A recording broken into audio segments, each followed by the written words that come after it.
देखो, इससे पहले जो हमने वीडियो पढ़ा था उसमें हमने इन और इनटू का कंसेप्ट समझा था कि इनका प्रयोग कब किया जाता है और इनटू का प्रयोग कब किया जाता है। और जब तक हमारा कोई कंसेप्ट क्लियर नहीं होता है तब तक कोई भी टॉपिक हमारी समझ में नहीं आता है। इसलिए मैं यहाँ पर क्या है कि कंसेप्ट को क्लियर करते हुए चल रहा हूँ। जैसे कि हम देखें यहाँ ऑन, अबव,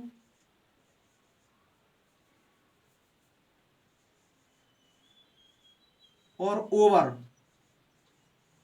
आपको पता है कि इन तीनों का ही मतलब पर या फिर ऊपर होता है, इन तीनों का ही मतलब। लेकिन होता तो है, परंतु ऑन का प्रयोग कब करेंगे, अबव का कब करेंगे और ओवर का कब करेंगे, ये चीज हमको पता होना चाहिए। प्राय हम क्या करते हैं कि पर के अर्थ में ऑन का प्रयोग कर देते हैं, जिससे हमारा वाक्य गलत हो जाता है। गलत होने के कारण हमारे नंबर कट जाते हैं। इसी कारण तो नंबर कटते हैं हमारे, क्योंकि हमारा कंसेप्ट क्लियर नहीं है। अब देखो हम पढ़ेंगे इसको कि कोई वस्तु रखी है, कोई वस्तु है। अब उस वस्तु के ऊपर कोई दूसरी वस्तु रखी है। नीचले जो नीचे वाली सतह है, जो नीचे वाली वस्तु है वो तो स्थिर है। ऊपर वाली कुछ भी करे में कोई मतलब नहीं है, लेकिन नीचे की सतह स्थिर होनी चाहिए। और जब उस सतह पर कोई वस्तु रखी है तो उसके लिए ऑन लगाएंगे हम। जैसे एग्जाम्पल देखें हम,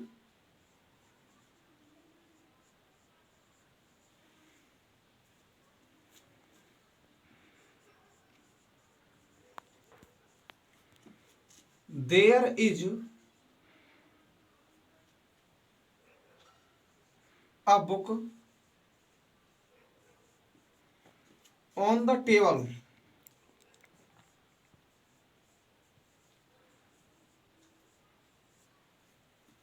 there is a book on the table, यानी जो टेबल है, टेबल पर एक किताब रखी है, तो टेबल स्थिर है। या हम यो कहें the cat is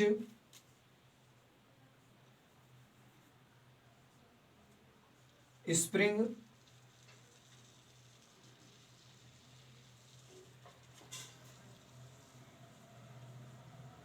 on the table.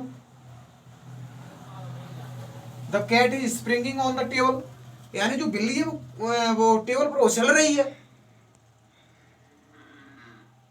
यहां पर देखें, कैट तो उछल रही है लेकिन टेबल थोड़े उछल रही है। टेबल तो अपनी जगह पर है ना। यहां पर अब को ऑन द टेबल, भाई टेबल पर रखी है, टेबल चल थोड़ी रही है, अपनी जगह पर टेबल तो। अब हम ये कहें कि और भी देखो, the students are sitting on the roof, विद्यार्थी छत पर बैठे हैं। भाई छत थोड़े चल रही है। विद्यार्थी भले ही छत पर दौड़े, पढ़े, बैठे, कुछ भी करें, लेकिन जो नीचे वाली सतह है वो इस तरह। तब ऐसी स्थिति में हम ऑन का प्रयोग करेंगे। अब अबव देखो, अबव क्या होता है। अबव जैसे कि ये कोई वस्तु है, स्थान है, इसके ऊपर कोई चीज गति हुई करती जा रही है। इसके ऊपर से कोई भी, जैसे हवाई जहाज है, पक्षी है, या पॉलीथीन उड़ के जा रही है, ऊपर से गति करके उड़ेगी किसी भी वस्तु के ऊपर या स्थान के ऊपर, तब उसके लिए हम अबव का प्रयोग करेंगे। जैसे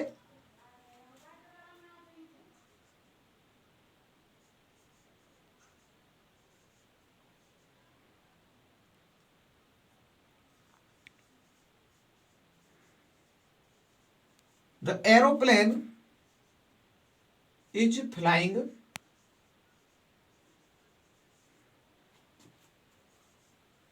अबव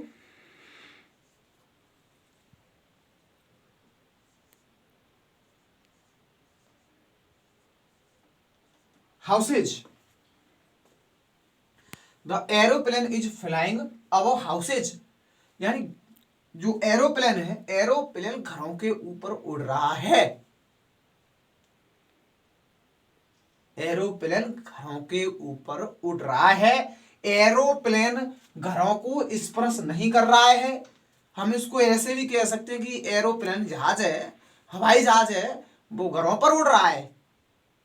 भाई आया तो पर ही या ऊपर आया, तो इसका मतलब ये थोड़े है कि हम ऑन लगा देंगे यहां, नहीं, क्योंकि ऑन तो यहां स्पर्श कर रहा था, जो नीचे की सतह थी उसको ऊपर वाली सतह स्पर्श कर रही थी, तो हमने ऑन लगा दिया। लेकिन यहां स्पर्श नहीं कर रहा है जहाज, यहां तो ऊपर उड़ रहा है,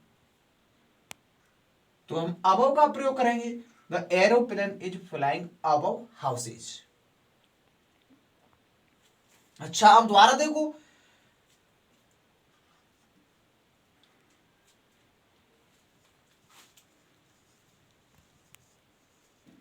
द फैन इज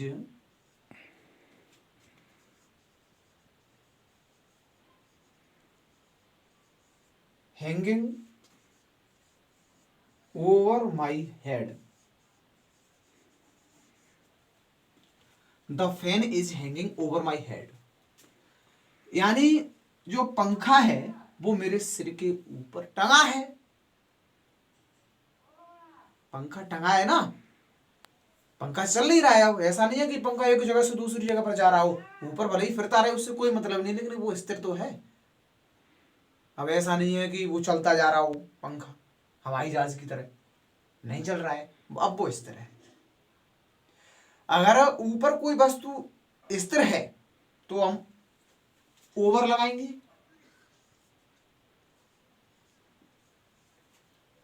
अगर कोई वस्तु ये स्थिर है तो हम ओवर लगाएंगे, और ऊपर कोई वस्तु गति करते हुए जा रही है तो हम अबव का प्रयोग करेंगे, और जब कोई वस्तु किसी सतह के ऊपर रखी है तो हम ऑन का प्रयोग करें। इस प्रकार ये हमारे तीनों प्रयोग अलग अलग होते हैं।